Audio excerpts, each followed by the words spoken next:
Today we'll be going over some of the most common tools used in the dog training industry. Even though I don't personally use all of them, it's important to understand how they work so you can be prepared if you're required to use them. And remember that our training tools are a means to an end. And what's that end? Well, it's a well-trained dog that knows how to navigate in our world in ways that other dogs don't. Binder. After acquiring your puppy or dog, it's an excellent idea to not only ensure your dog is properly vaccinated, but that you also have copies available of all the information and medical records. I feel the simplest solution is to keep a binder available with all these essential documents, such as veterinarian records, the puppy's birth certificate, any contracts related to the purchase, and your puppy's records if given. Training vest or pouch. If you've been following my training, you know that anytime we start teaching a dog a new behavior or command, we always begin with continual reinforcement, meaning we reward every correct behavior. This means we have a lot of treats on us while training. One of the easiest ways to do this is with a training vest or a pouch. However, it's also important to train your dog on occasions without a vest or pouch, so your dog doesn't look for the pouch when you ask them to do a command. Proactive dog training will also help with this. Clickers.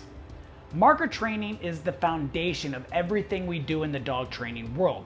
I usually prefer not to use a clicker because I would rather use my voice. However, if you're going to use your voice, it's essential to know why clickers are so successful.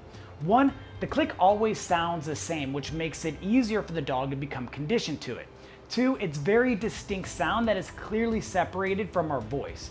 Third, it's much easier to separate two physicals than it is to separate a physical and a verbal. Flat nylon or leather collars. These collars are basic functional collars. They can hold your dog's dog tags and provide some leash pressure when used with a leash. Martingale collar. This is similar to the pinch collar as far as the use and application. However, this collar works well on dogs with a low correction level, meaning if the dog is very sensitive to corrections. This collar usually doesn't provide enough of a correction for dogs that have a higher correction level, and it's also used to prevent dogs from slipping their heads out of the collar, which is very helpful when teaching leash pressure. Pinch collar or prong collar. This is one of the most commonly used training collars on the market. If your dog pulls on the leash, it will tighten the collar, creating a pinching sensation around the dog's neck. Once the dog stops pulling, the pressure will stop. This can also prevent issues during training by popping on the leash when the dog does an undesired behavior. When the leash pops, it will activate the collar, creating a pinching sensation around the dog's neck. However, when used this way, the correction only lasts a split second. This is a very safe and effective tool when used correctly. The most popular brand amongst professional dog trainers is Herm Springer. Remote training collars. These are also known as shot collars. When these collars are used correctly, they are perfectly safe. In fact, many would consider the remote training collar to be the safest and most effective training tool for dogs. This is also the only way to get a dog to have a full off-leash reliable recall as well as off-leash reliability. It's imperative to note though that ethical consideration arises when used by inexperienced, negligent, or careless trainers. So make sure you have the proper training before using one of these on your dog. Two popular brands currently in use is Dogtra and E-Collar Technologies. Choke chain. This collar has the potential to be dangerous when attached to the live ring. This is the one that tightens when it is pulled and can cause really lifelong injuries to your dog. However, skilled dog trainers can use this collar correctly without it being a risk to their dog's health. So I would suggest, unless you're an expert, I would stay away from it. Side note, many trainers also use this as a dummy collar, which we'll cover next. Dummy collar. In the sport of IGP, a protection sport, a dog is allowed to wear a choke chain or a fur saver while testing, but not the remote collar. So some competitors use a choke chain that imitates a remote collar. They teach the dog that it is the remote collar, at least that's what they believe, so the dog behaves as though it's wearing the collar. I'll explain how to do this in a future video. Gentle leader or halty. This collar is designed to control the dog's head as well as give you the ability to close the dog's mouth by lifting up. Just like any training tool, this can be a safe option when working on specific issues. However, when misused, it has the potential to cause neck and spinal cord injuries. So use with caution. No pull harness.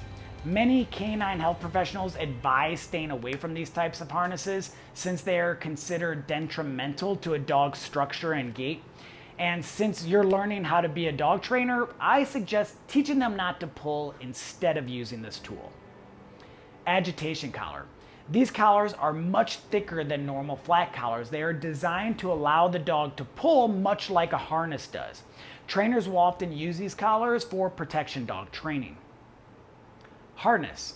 These are excellent and highly recommended for when you want your dog to pull. During protection training, I use a harness to build the dog's confidence, and I also use it when I'm exercising my dogs. There are multiple different types of harnesses that can be used on a dog. Some are designed to pull, and others can be used for working dogs, such as a service dog vest. The leash. I like to use 4 different types of leashes when training a dog. The first is a basic 4-foot or 6-foot leash. The second is a 20 to 30-foot long line. The third is the flexi leash, that's a retractable one. And the fourth is called a tab, which is anywhere from a 4-inch to 12-inch short leash. I like to use a tab when I'm house training a dog, and it gives me the ability to maintain control of the dog without the risk of the leash getting caught on furniture when the dog or puppy is running around. Heeling stick. Teaches a dog how to respond when it's felt in a particular part of the body so as to cue the dog and manipulate their body for precision obedience objectives. It's similar to leash pressure as it's just one additional tool to improve the communication with the dog using negative reinforcement.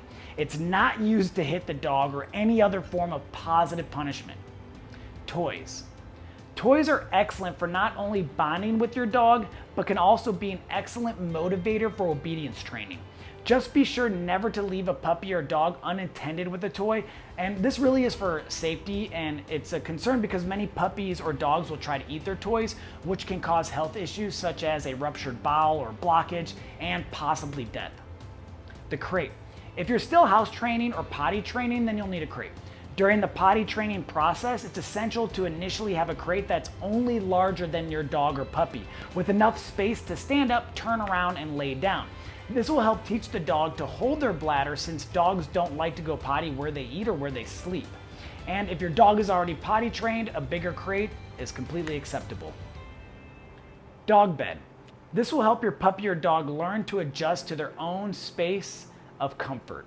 We use a popular command called the climb command, which teaches a dog to go to their bed and stay until given the release word, a new command, or the terminal marker.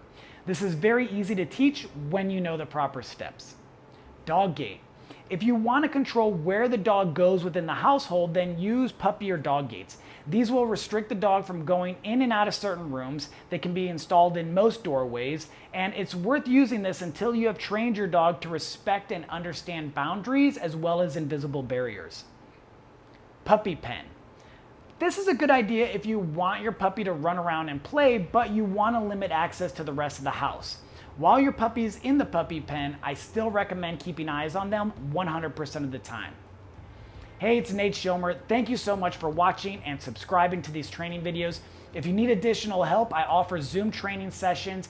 And if you want to support the channel, check out my store where I have affiliate links to products that I use with my own dogs. And you can also support by ordering one of my shirts or signing up as a Patreon. My hope is that these training videos are providing great value and helping you to become a better dog trainer each day. It's been one of my biggest goals to help improve the quality of life for all dogs by educating those that care for them.